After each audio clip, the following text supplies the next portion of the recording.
Alright, and welcome back to another Cards and Chill. In this video we have a 1996 Upper Deck baseball set.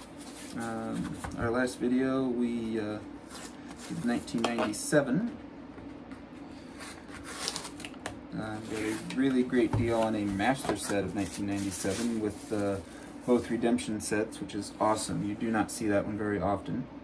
So first thing I need to do is to load my binder. So this set has 480 cards. So that pack holds 270.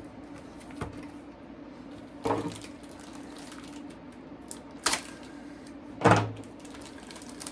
all 60 of these hold 540. I don't feel like doing math, so we're just going to put them all in, and then we'll take out what we don't need when we're done, because I don't feel like mathing right now. Alright, so this is 1996 Upper Deck.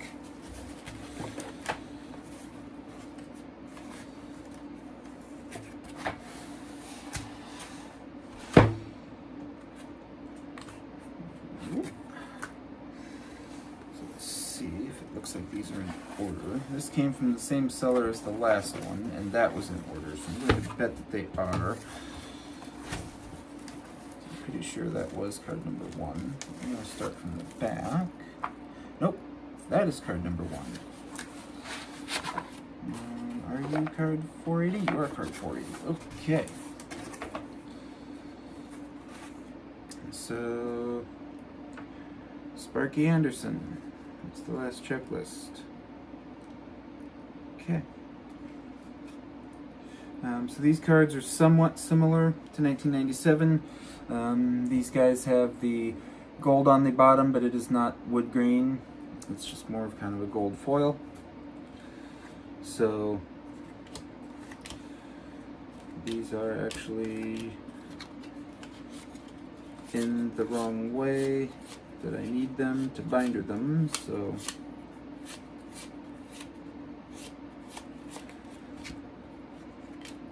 we'll have to turn them around as we check them.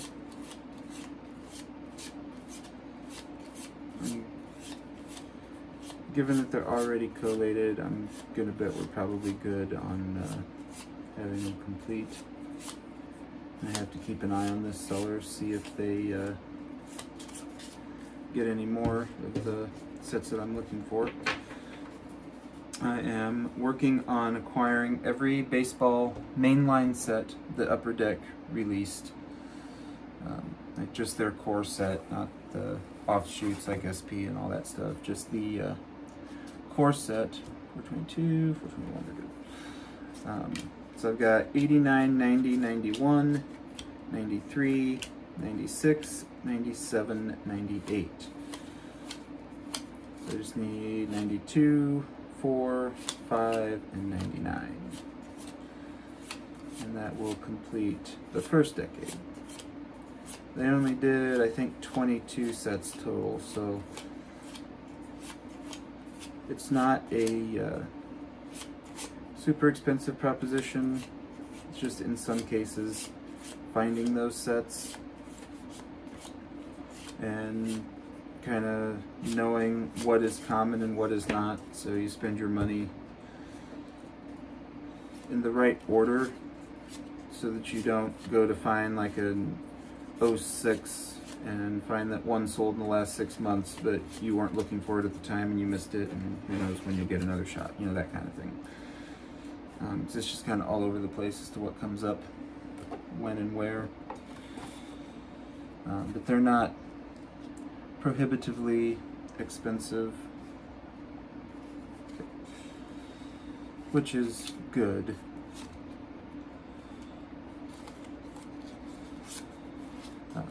I like their designs. Honestly, a lot of the top stuff tends to be more expensive, but like, there's a bunch of top sets that I want, but I'm trying to remember, stay focused, get Upper Deck done first.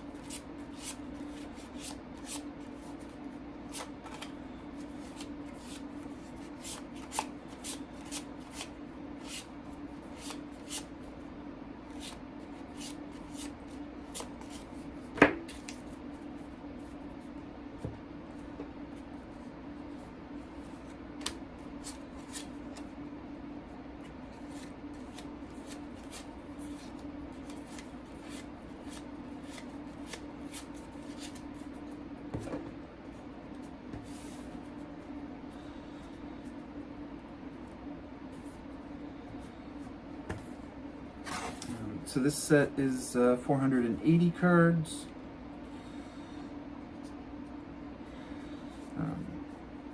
Coming off the Strike Shortened season, both Topps and Upper Deck kind of slimmed down their sets. They didn't want to spend too much putting out cards with the popularity of baseball being down. And it wasn't really until 2001 with their 50th anniversary when Topps brought back the 792 card set, before eventually settling on the 660 that they still do now, which is okay. I'd rather be 700 still, but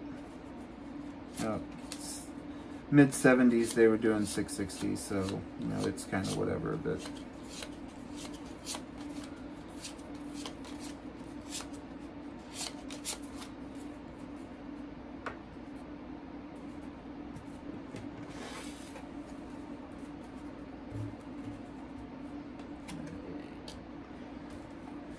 $216, so we're getting there.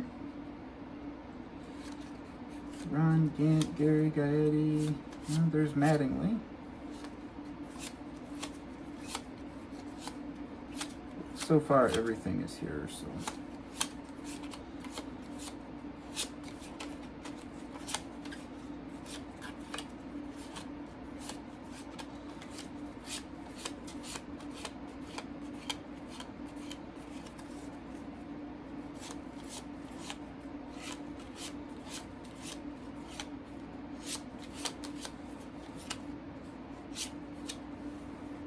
A-Rod.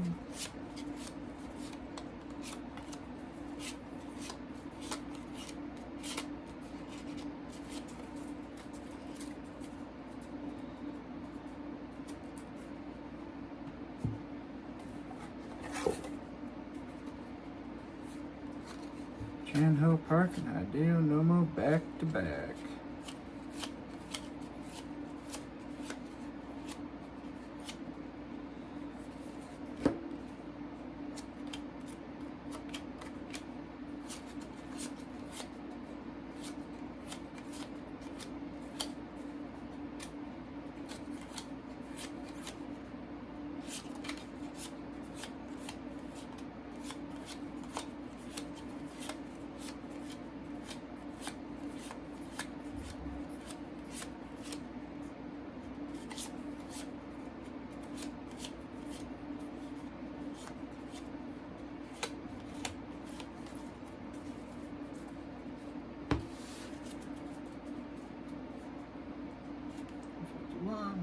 Too good.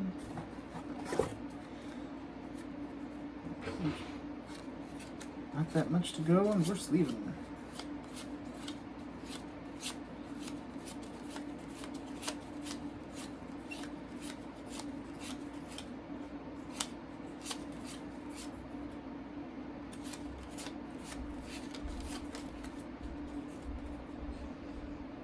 Chad Fondo.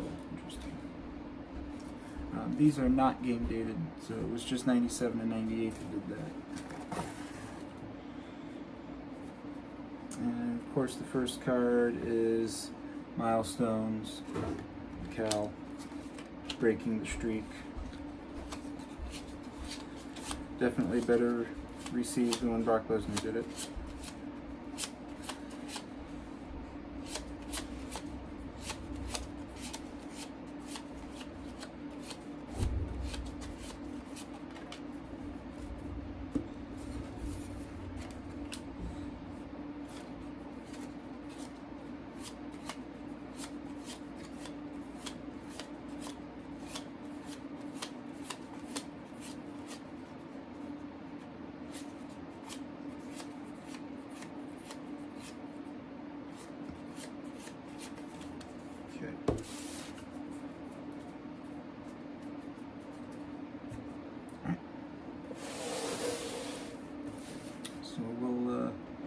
get these sleeved up and then we'll go through it.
Can't tell if that knob lock is supposed to be like that or if it's damaged. I'm guessing it's supposed to be like that. It doesn't feel like there's any damage to it.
Alright.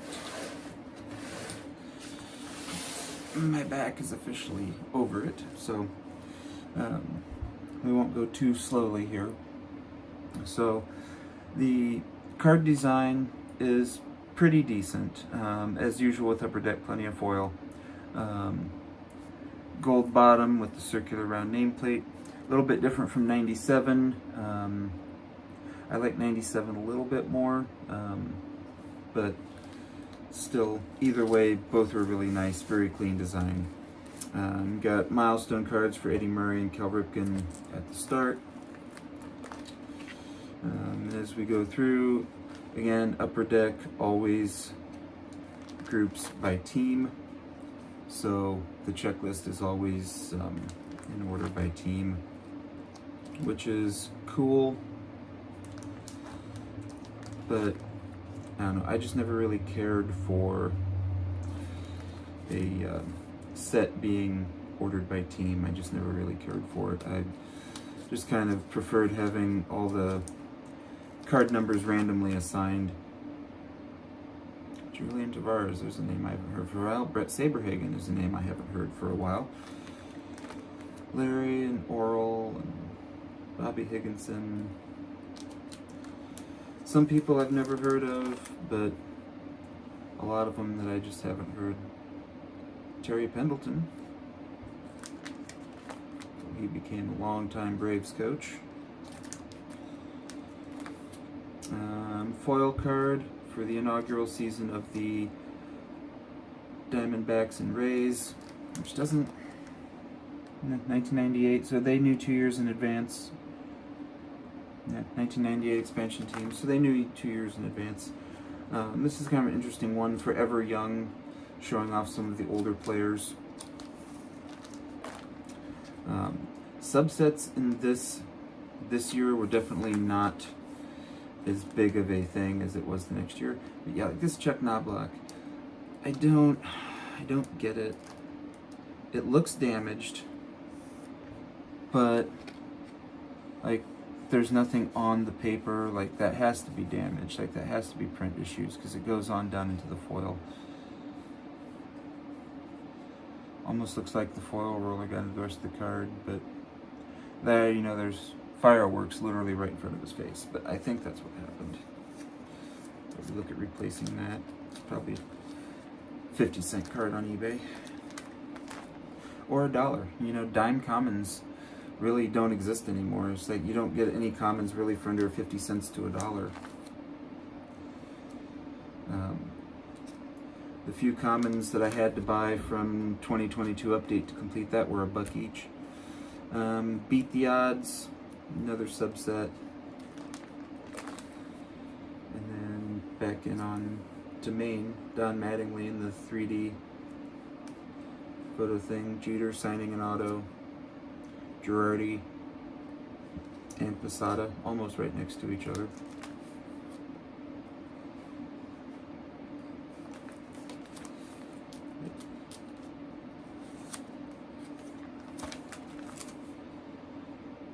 This was before McGuire was traded, so nothing really of note with Cardinals. Dion with the Giants.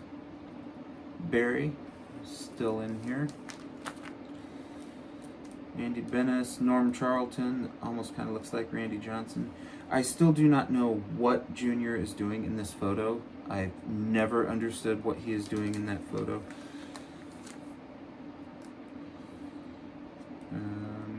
Pudge Rodriguez, Joe Carter down there. Postseason highlights. And then we get into star rookies. As we're coming to the end of Series 1. Really nobody of note in the star rookies in this year. Not really anybody like of note. Then we get into Diamond debuts, which again isn't really anybody of note. Not really a lot of big rookies right now. get into Series 2.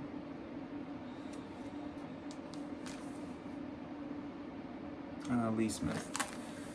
Never really think of Lee Smith with the Angels.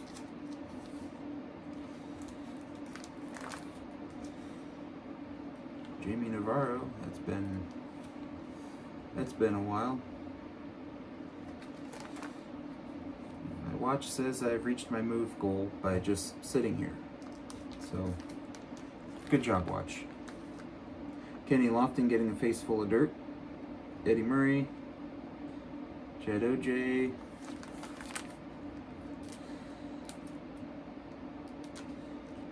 Tigers, Alan Trammell. Al Leiter with the Marlins. Gary Sheffield with the Marlins. Darryl Kyle was pitching this early. Thought he was younger when all that happened. Eric Karros, Delino Shields,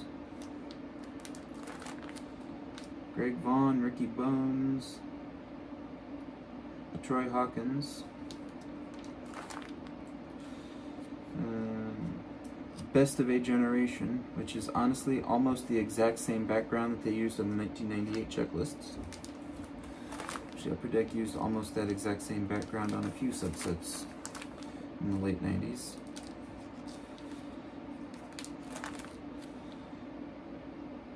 I say not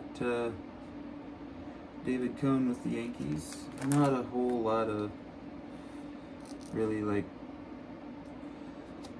earth-shattering cards in here.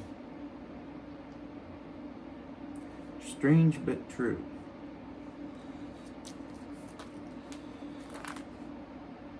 Yeah.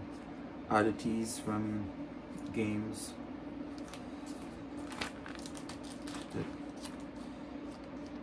Charlie Hayes taking a photo. Like 97 had an extra 70 cards, and it feels like they were all subsets. There's Tony.